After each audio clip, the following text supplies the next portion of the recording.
পুষ্পা 2 এর টিজারের সাথেই লিক হয়ে গেছে পুষ্পা 2 সিনেমার পুরো গল্প। এই কাহিনীর স্টার্টিংয়ে দেখানো হবে পুষ্পা তিরুপতির একটা জেলে বন্দী রয়েছে, আর সেখানে তাকে খুব ভীষণ পরিমাণে টর্চার করা হচ্ছে।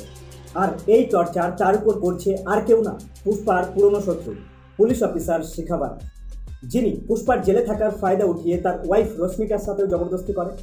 পুলিশ অফিসার শিখাবাতের সাথে আবার মিলে রয়েছে জলি রেড্ডি, যিনিও একজন পুষ্পার পুরনো শত্রু। সেও পুষ্পার উপর নিজের রাগ মেটাতে চায়। এরপর তারা শ্রীবল্লীকে মেরে ফেলে। পুষ্পার সব থেকে ভরসাযোগ্য বন্ধু কেশবাবু একটা সময় নিজের স্বার্থের জন্য মিলের চাকরি ছেড়ে পুষ্পার সাথে হাত মিলিয়েছিল। এবার সেই কেশবাবু পুষ্পার সাথে 2 নম্বরই করবে, আর পুলিশ অফিসার শিখাবাতকে পুষ্পার সমস্ত রাজ বলে দেবে। এর থেকে পুলিশ অফিসার শিখাবাতের এটা হেল্প হবে যে সে পুরোপুরি পুষ্পার সাম্রাজ্যকে শেষ করে দিতে পারবে এবং পুষ্পাকে এই দুনিয়ার থেকে সরিয়ে দিতে পারবে।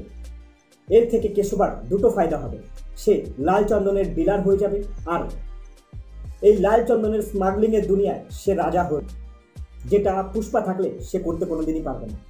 এই সমস্ত ঘটনা যখন পুষ্পার কানে যায়, সে জেল থেকে পালিয়ে যায়। পুলিশও তার পেছন পেছন ছোটে আর আন্ধাধুন গুলি চালাতে থাকে। জানে তনে প্রকারে পুষ্পা রাতের অন্ধকারে শের সালমের জঙ্গলে লুকিয়ে পড়ে। এত আন্ধাধুন গুলি চালানো আর সার্চের পরেও পুষ্পাকে তারা কোনোভাবে ধরতে পারে না। পরের দিন সকালে পুষ্পার খোঁজে স্পেশাল ফোর্স নামানো হয় জঙ্গলে। যখন স্পেশাল ফোর্সের পুলিশ অফিসাররা খুঁজতে খুঁজতে পুষ্পাকে ভাগরবেট পাহাড়ের দিকে এগোয়, সেখানে পুষ্পার একটি রক্তমাখা শার্ট পাওয়া যায়, যাতে 8টা গুলির নিশান ছিল, কিন্তু পুষ্পার কোনো ডেড বডি পাওয়া যায় না। পুলিশ অফিসার পুষ্পাকে মৃত বলে ঘোষণা করে দেয়। চারিদিকে খবর ছড়িয়ে পড়তে পুষ্পার যে সমর্থকেরা ছিল তারা চারিদিকে করে দেয়।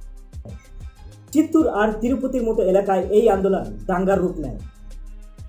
চারিদিকে লোকেরা পাবলিক প্রপার্টি ভাঙচুর করতে থাকে, আর হাজার হাজার লোক পুষ্পার সমর্থনে রাস্তায় নেমে পড়ে পুলিশের বিরুদ্ধে। পুষ্পা তার 2 নম্বরই পয়সায় যে শুধু নিজে আরামের জীবন কাটাতো তা কিন্তু না। পুষ্পার গ্রামে বা শহরে আশেপাশে যে সমস্ত গরিব মানুষেরা ছিল তাদেরও পুষ্পা সাহায্য করত। এই জন্য সাধারণ মানুষ আর গরিব মানুষের কাছে পুষ্পা ভগবানের মতো ছিল। 1 মাস কেটে যাওয়ার পরেও যখন দাঙ্গা কমার কোনো রকম কোনো নাম নেই, তখন একটা খবর আসে বা নিউজ চ্যানেলে একটি ফুটেজ দেখানো হয়, যেখানে পুষ্পাকে একটি জঙ্গলের মধ্যে দেখা যাচ্ছে আর পুষ্পার চেহারায় রাগ দেখা যাচ্ছে। সাথে সাথে পুষ্পার সেই ফেমাস ডায়লগ শুকে গানে ইসানা।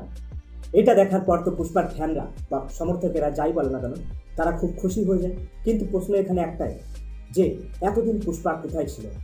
নানান খবর অনুযায়ী পুষ্পা 2-তে স্পেশাল চরিত্রে দেখা যাবে কেজিএফ স্টার রকিকে।